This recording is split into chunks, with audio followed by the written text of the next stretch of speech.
I'm Trevor Schur. I'm 27 years old and I'm a spear fisherman in Rancho Palos Verdes. I grew up hunting when I was, I think about 12 years old, the first time I went quail hunting, so upland bird hunting.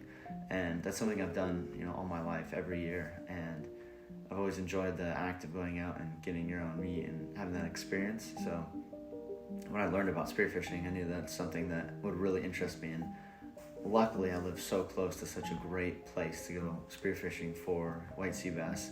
So I knew that it's something that I would definitely want to do and continue throughout my life. Spearfishing is definitely something that you need to have a strong mind and willpower to do. It is something that's scary, so you have to be able to overcome your fears of sharks, being in open water, and not being able to see the bottom.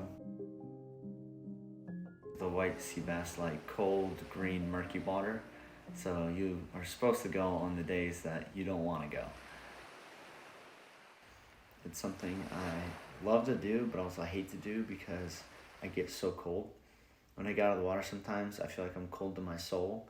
I have a jacket, boots on, pants, and I'm just sitting there on the rocks freezing, trying to get all my gear, ready to hike up the trail. It's something that really helps me push myself and make me get more comfortable doing things I don't like doing. Going for white sea bass is full disappointment. You go so many times and you never see the fish, and sometimes you'll get a glimpse of them. I've seen a tail just disappear in front of my face and I didn't see a fish the rest of the time. You'll be out there for 2 hours, not see anything, and then the last 5 minutes you'll see a fish. You can hear them. They have a croaking noise they make.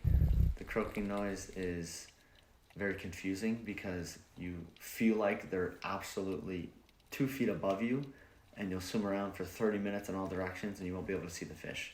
And they can be 300 feet deep out in the past the shelf, just swimming down there, croaking away. But it feels like they're all around you sometimes. My favorite memory is the first white sea bass I ever shot. I was diving with my friend Devin.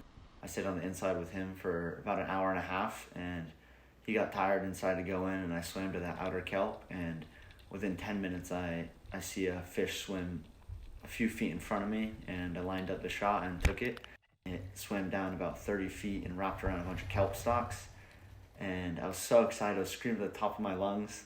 I had so much adrenaline and I couldn't breathe normally, so it took me a few minutes to catch my breath and be able to dive. I took my first dive down. By the time I got to the fish, I was so exhausted I just went right back to the top.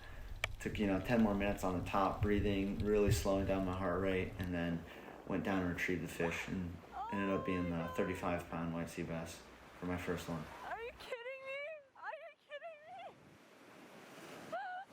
A white sea bass is a very beautiful fish. It's elongated, kind of looks like a large trout. It has a big yellow tail.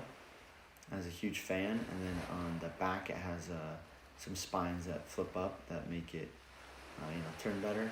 Spearfishing itself is an extremely sustainable practice because there's no bycatch. The only fish you take are the ones you shoot. So you're very selective on what you're going to take, and from that one fish, the 55-pound fish, I got 30 pounds of meat, edible meat. So there's a lot that you could harvest from a single fish. The white sea bass is very expensive meat itself. It goes around $30 a pound. When I went home, I took some photos, showed my dad, called some friends. When I filleted up the fish, I had a ton of meat, so I just hit up anyone that I knew who would want fresh white sea bass. I lived here for 20 years before I started spearfishing, and I didn't even know there's an entire forest underwater.